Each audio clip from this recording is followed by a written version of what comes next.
Představte si, že se probudíte a kolem stanu najdete tohle. Jedna rodina se po noční bouřce v lese probudila do naprostého ticha. Když ale otec rozepnul stan, stuhl.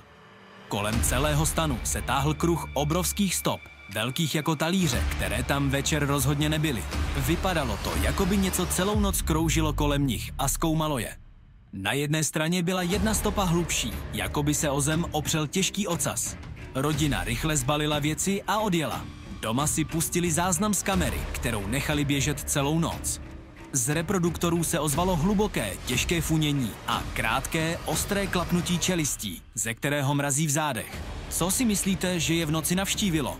Podle paleontologů by takové stopy a zvuky mohly patřit dravému teropodnímu dinosaurovi, jako byl například Allosaurus. Mohlo by něco takového přežít až do dnešních dnů?